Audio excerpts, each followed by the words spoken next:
हाय, मेरा नाम अभिषेक है और आज से हम कक्षा 9 की एनसीईआरटी जो मैथ की एनसीईआरटी है वह सॉल्व करेंगे। ठीक है, साथ में मिलके हम लोग शुरुआत संख्या पद्धति जो हमारे पहला अध्याय है, शुरुआत हम वहां से करेंगे। ठीक है, तो शुरू करते हैं। अध्याय का नाम है संख्या पद्धति। ठीक है, नंबर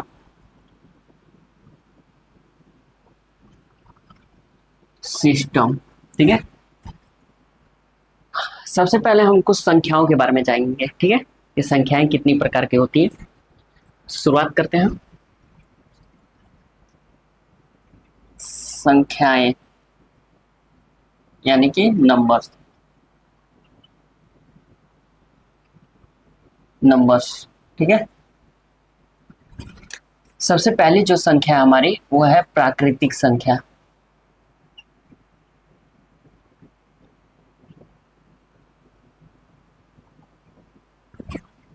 जैसे नेचुरल नंबर, नेचुरल नंबर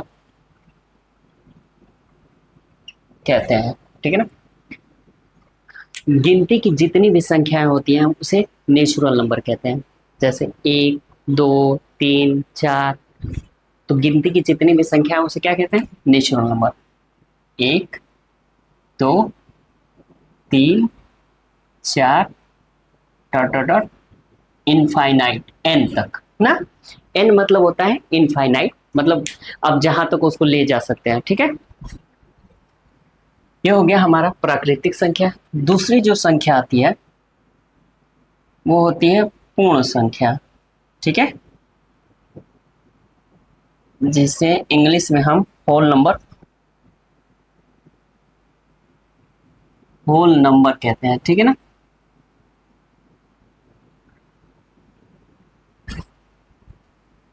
अब देखिए, यदि हम प्राकृतिक संख्याओं में शून्य को भी शामिल कर लें तो उसे पूर्ण संख्या यानी कि होल नंबर कहते हैं ना। तो ये क्या हो जाएगा? 0 plus natural number.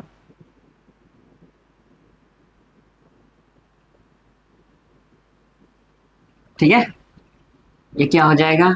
0, 1, 2, 3, 4, dot dot dot, N तक। ठीक है, 0 और नेचुरल नंबर। ठीक है ना, तीसरी जो संख्या हमारी है वो हो जाएगी पूर्णांक।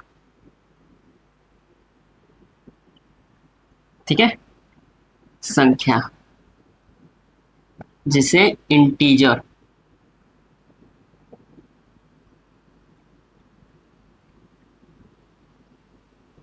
इंटीजर नंबर कहते हैं। ठीक है, इंटीजर नंबर में देखिए 3 प्रकार की संख्याएं होती हैं। एक शून्य, एक होता है धनात्मक और एक होता है ऋणात्मक ना। यानी कि इंटीजर नंबर में हम 3 चीजें लिख सकते हैं। एक लिख सकते हैं शून्य, और एक लिख सकते हैं धनात्मक। ठीक है, और एक लिख सकते हैं ऋणात्मक। ठीक, शून्य, शून्य हो गया, 0 हो गया।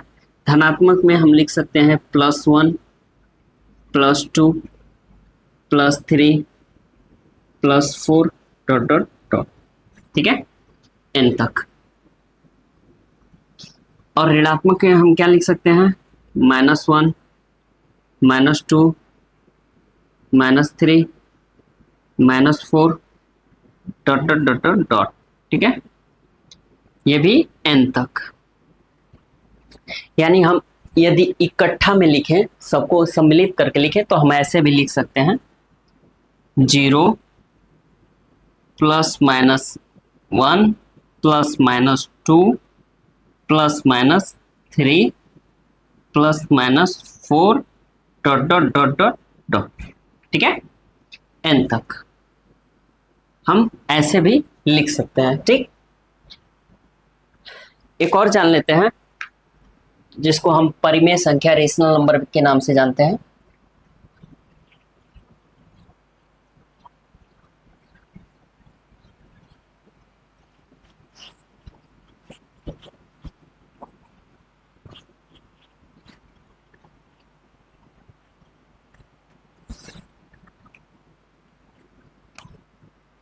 चौथी जो संख्या हमारी है उसे कहते हैं परिमेय संख्या। ठीक है, इसे कहते हैं रेशनल नंबर। ठीक है, चौथी संख्या को रेशनल नंबर कहते हैं। वह संख्या जिसे हम P अपान Q के रूप में लिख सके उसे परिमेय संख्या कहते हैं। लेकिन इसकी कुछ शर्तें हैं कि Q को हम जीरो नहीं लिख सकते हैं। ठीक है, वह संख्या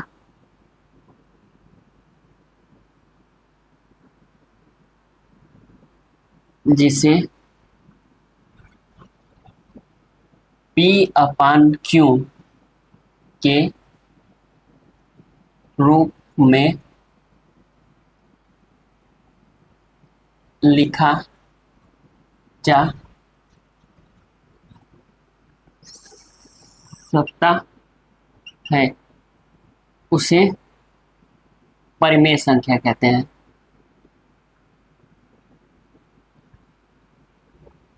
संख्या कहते हैं। लेकिन ठीक है ना, जहां जहां P N Q पूर्णांक होते हैं ना, पूर्णांक हमने बताया था कि पूर्णांक किसे कहते हैं। P और Q क्या होंगे, पूर्णांक होंगे। पूर्णांक हमने क्या बताया था, जीरो, +-1, +-2, +-3, ये सब क्या है, पूर्णांक है। ठीक है, इंटीजर नंबर P और Q क्या होने चाहिए, पूर्णांक होने चाहिए। लेकिन इसमें भी एक शर्त है, लेकिन Q क्या होना चाहिए, Q जीरो नहीं होना चाहिए। आप P को तो जीरो ले सकते हैं लेकिन Q को जीरो नहीं ले सकते हैं। ठीक है, एग्जाम्पल में देख लेते हैं। जैसे 7/2, ठीक है, 3/2, -6/7, ठीक है, 4, 3/1, 3.5। 3.5 को हम क्या लिख सकते हैं, हम यह लिख सकते हैं ना, थ्री हम इसको 35/10 लिख सकते हैं। इसको भाग देंगे तो 3.5 हो जाएगा। ठीक,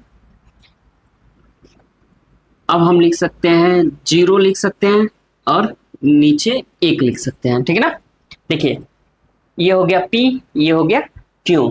ठीक है, और Q क्या है, हमारा 1 है। अब यदि 1 को हम जीरो से भाग देंगे तो ये क्या हो जाएगा, ये जीरो ही हो जाएगा। यानी कि जीरो भी क्या होता है, जीरो भी परिमेय संख्या रेशनल नंबर होता है। ठीक है ना, ये हो गया। अब हम एक एग्जाम्पल देखेंगे।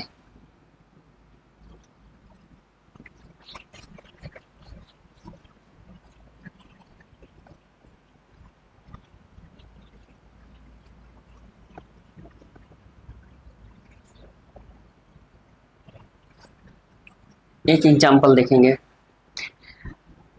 एनसीईआरटी का ही एग्जाम्पल है। ठीक है,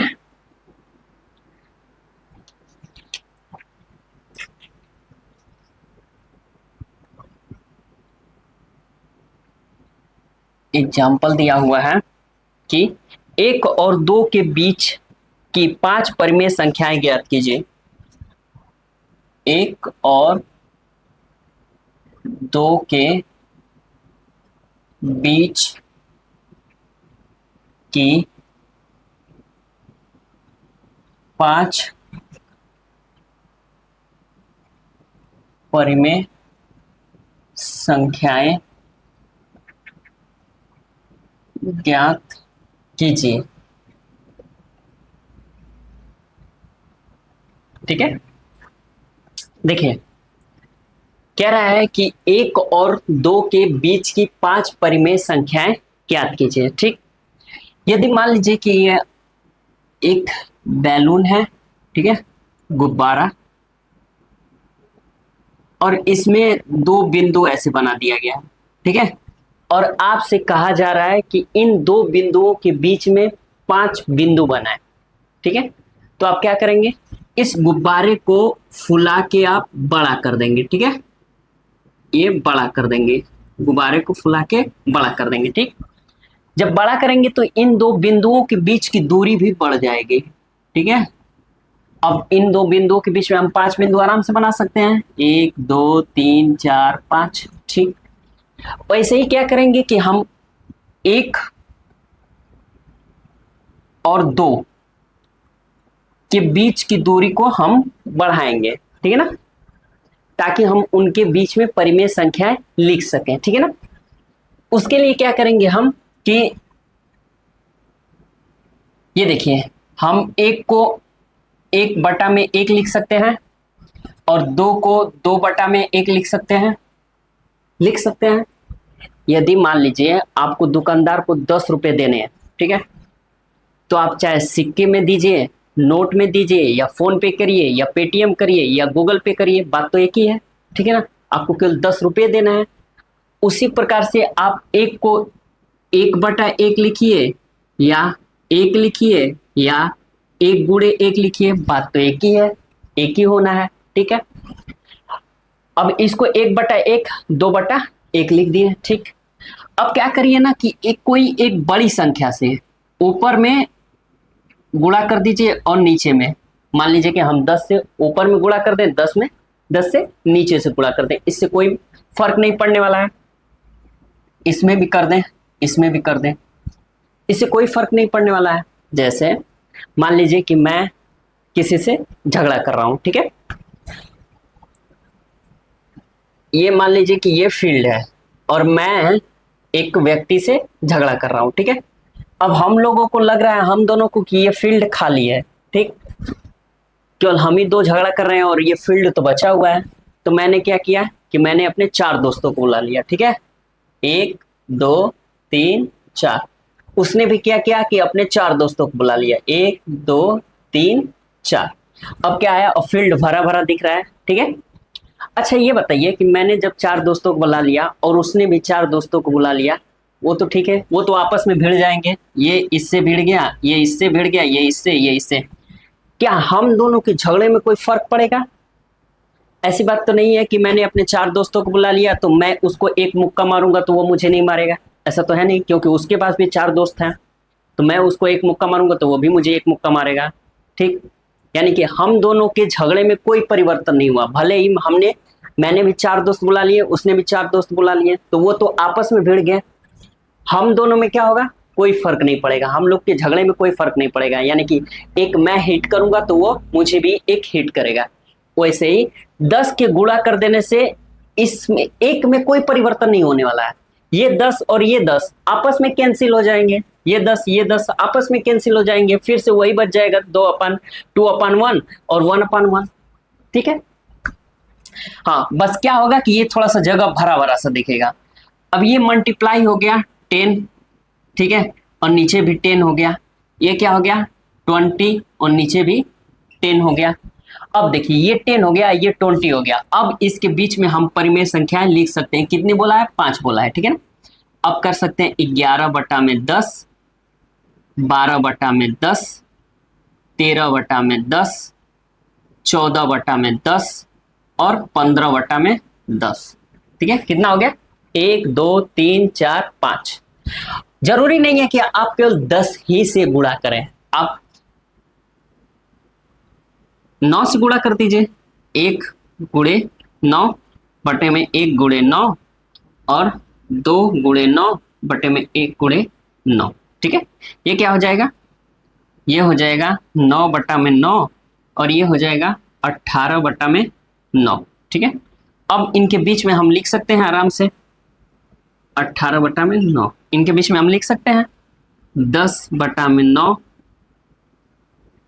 11/9, 12/9, 13/9, 14/9 और 15/9। ठीक है, 1 2 3 4 5 6, सॉरी 6 हो गया, हमें लिखना था 5 ही। 1 2 3 4 5। ठीक है,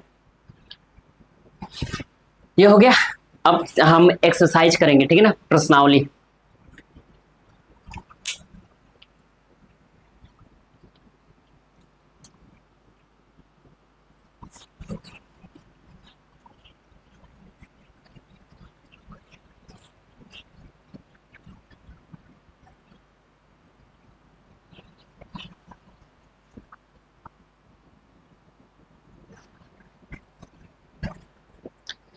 एक्सरसाइज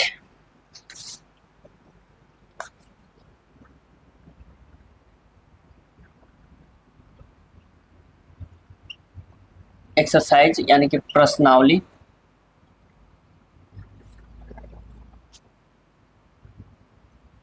1.1।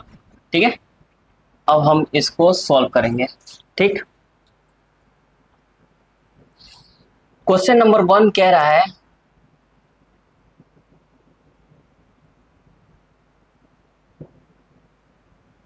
क्वेश्चन नंबर 1 कह रहा है कि क्या शून्य एक परिमेय संख्या है?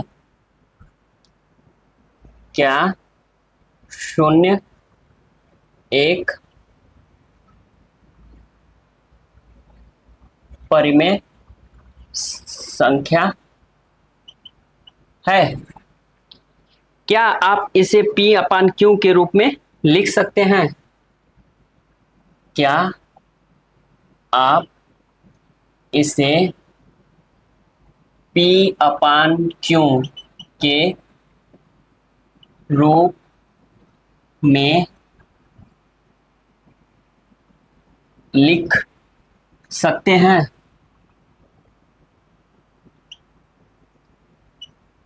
सकते हैं। जहां P और Q पूर्णांक है,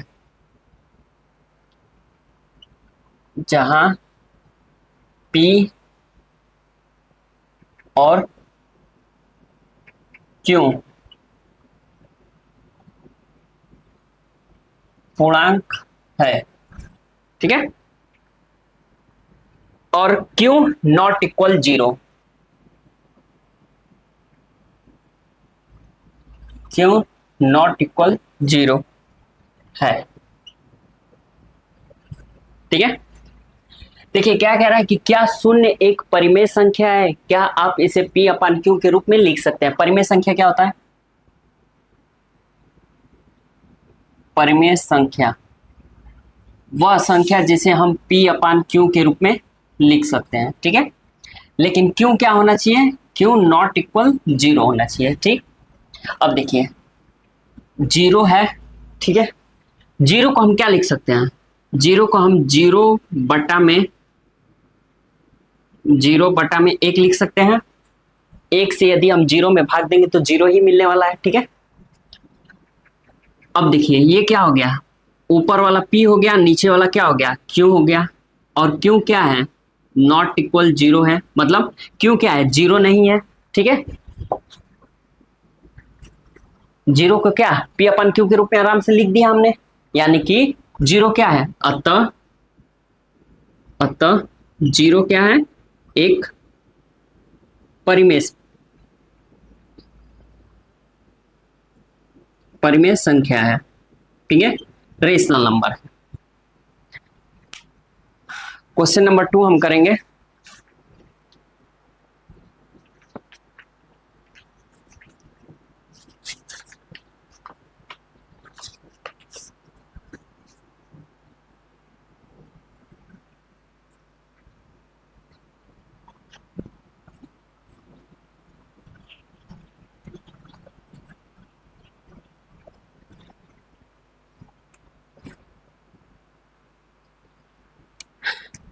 क्वेश्चन नंबर 2,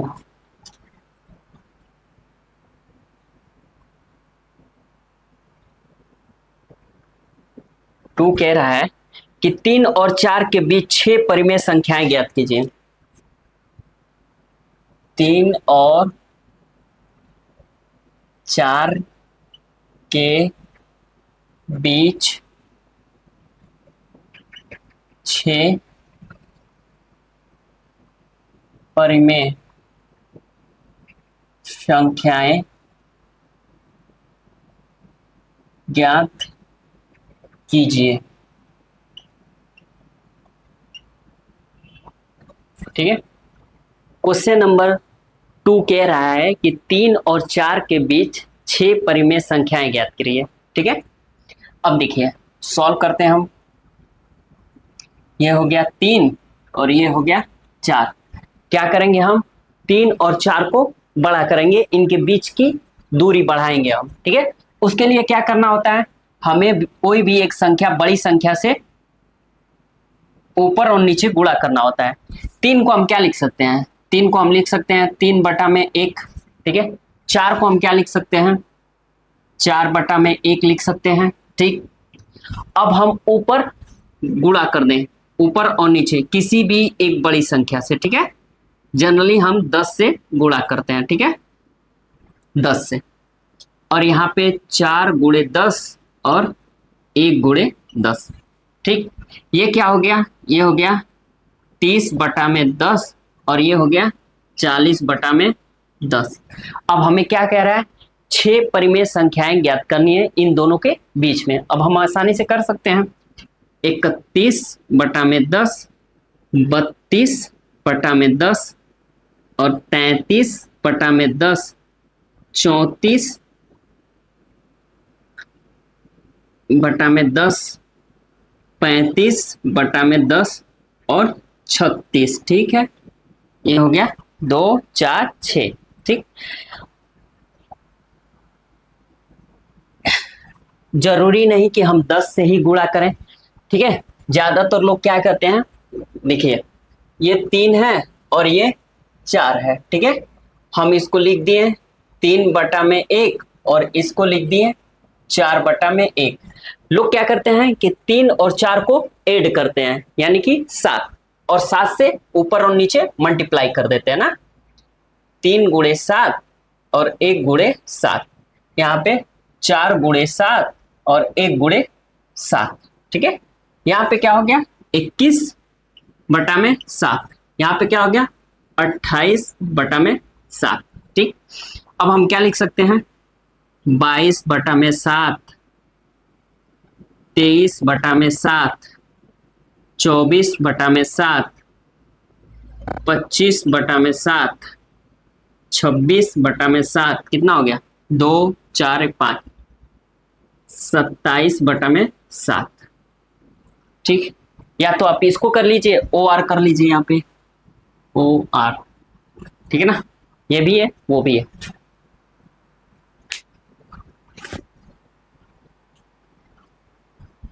क्वेश्चन नंबर 3,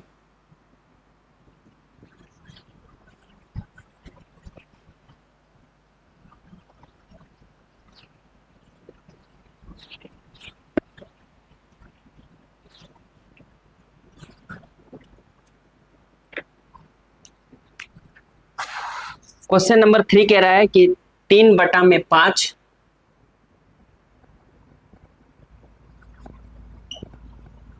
3/5 और 4/5 के बीच 4/5 के बीच 5 परिमेय संख्याएं ज्ञात करिए। 5 परिमेय संख्याएं ज्ञात कीजिए। ठीक है, क्वेश्चन नंबर 3 कह रहा है कि 3/5 और 4/5 के बीच 5 परिमेय संख्याएं ज्ञात करिए। ठीक, तो हमने क्या सीखा था? हमने ये सीखा था कि 3/5 और 4/5 के बीच पहले हम जगह बनाएंगे ताकि हम इसके बीच परिमेय संख्याएं लिख सकें। उसके लिए क्या करते हैं, उसके लिए हम किसी बड़ी संख्या से ऊपर भी जनरली हम 10 से गुणा करते हैं, ठीक है, और नीचे भी 10 से गुणा कर देंगे, ठीक है। और 4/4 में 10 का गुणा और 5 में 10 का गुणा, इससे क्या हो जाएगा, इससे यह हो जाएगा ऊपर 30 हो गया और नीचे 50 हो गया, ठीक। ऊपर 40 हो गया और नीचे 50 हो गया, ठीक है ना। अब देखिए हमें 5 परिमेय संख्याएं ज्ञात करनी है, तो क्या कर देंगे, ये हो गया 31/50, 32/50, 33/50, 34/50, 35/50, 1 2 3 4 5, 5 हो गया और 5 ही हमें लिखना भी था, ठीक है। इसको यहाँ पे लिख लीजिए 40/50, ठीक है, हो गया।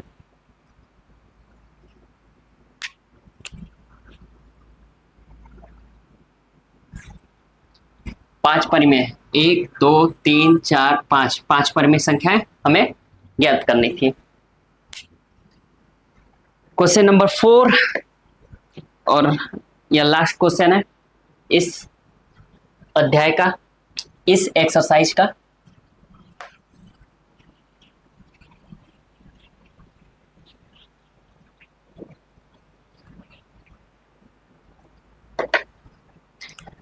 कह रहा है कि नीचे दिए गए कथन, क्वेश्चन नंबर 4,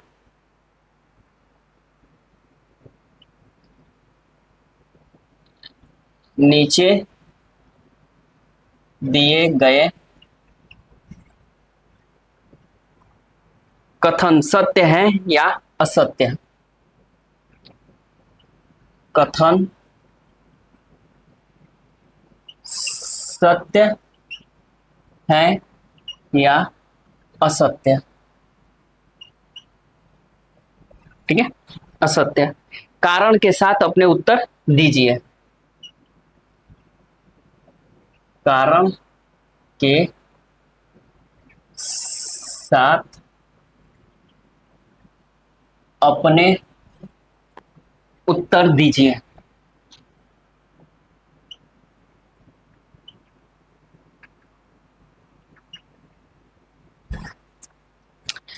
पहला स्टेटमेंट है, स्टेटमेंट नंबर 1, प्रत्येक प्राकृतिक संख्या एक पूर्ण संख्या है।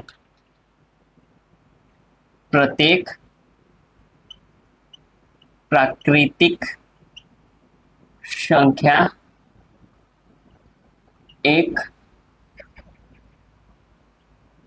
पूर्ण संख्या है।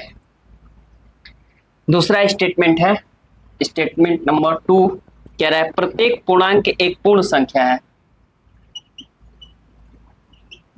प्रत्येक पूर्णांक एक पूर्ण संख्या है।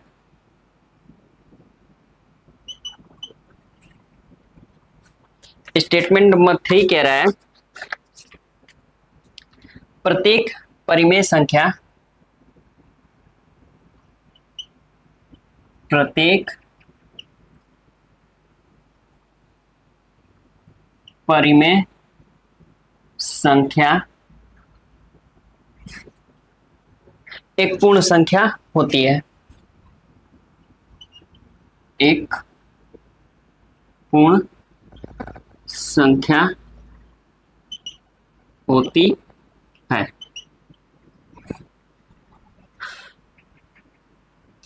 देखिए क्वेश्चन नंबर 4 कह रहा है कि नीचे दिए गए कथन सत्य है या असत्य, कारण के साथ अपने उत्तर दीजिए, ठीक है ना।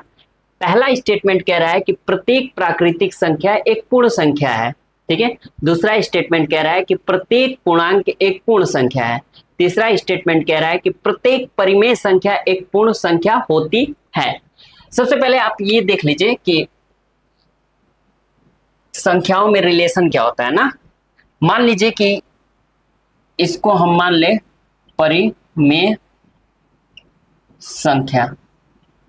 ठीक है, ये बड़ा वाला गोला परिमेय संख्या का है। ठीक है, उसके नीचे ये हो जाएगा, ये हो जाएगा पूर्णांक। ठीक है, और इसके अंदर एक और हो जाएगा, इसे हम कहेंगे पूर्ण संख्या। पूर्ण संख्या। ठीक है, इसके अंदर जो होगा उसे हम कहेंगे प्राकृतिक संख्या। ठीक है ना, ठीक, प्राकृतिक संख्या। ठीक है, ये हो गया रिलेशन संख्याओं में सके सबसे बड़ी परिमेय संख्या, फिर उससे छोटी पूर्णांक, फिर उससे छोटी पूर्ण, फिर उससे छोटी प्राकृतिक संख्या ना। अब देखिए, कह रहा है कि प्रत्येक प्राकृतिक संख्या एक पूर्ण संख्या होती है।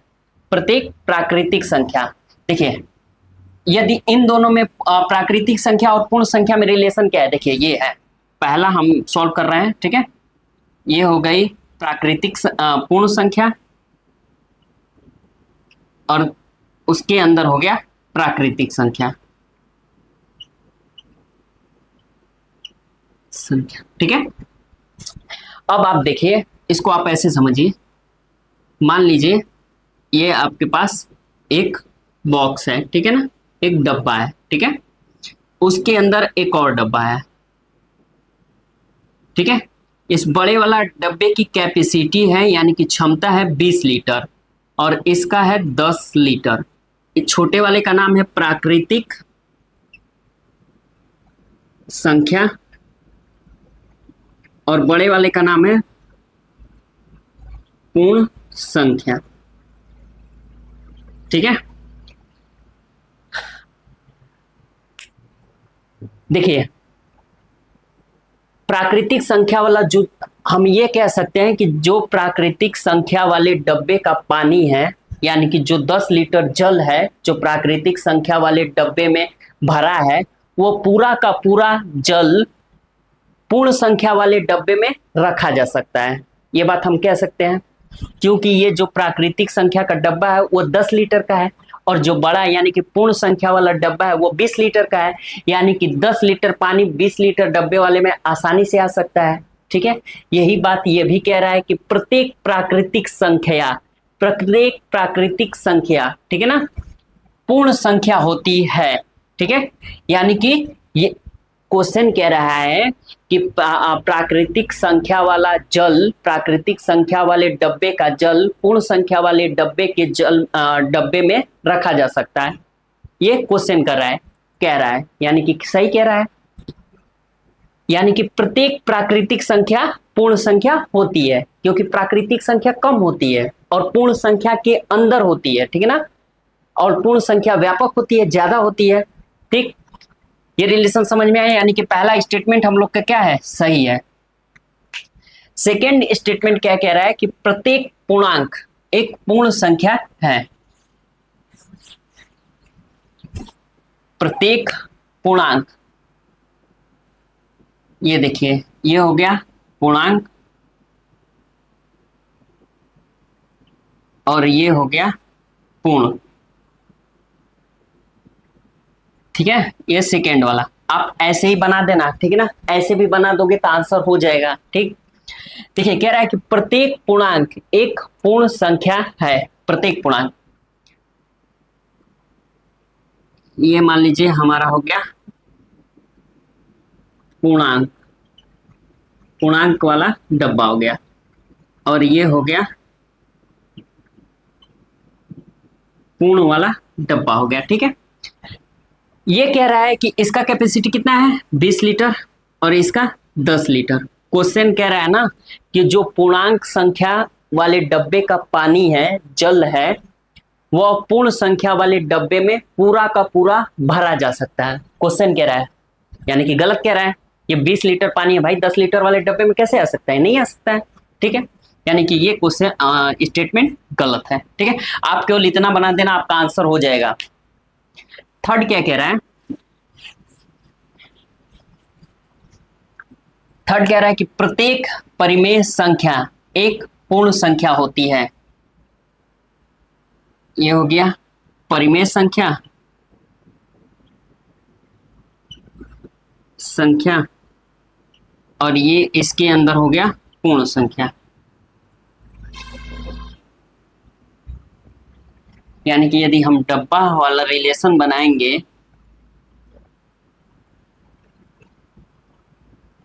ठीक है, ये हो गया डब्बा, ये हो गया 20 लीटर, ये हो गया 10 लीटर, ठीक है। इसका नाम है परिमेय, परिमेय संख्या, और इसका नाम है पूर्ण संख्या,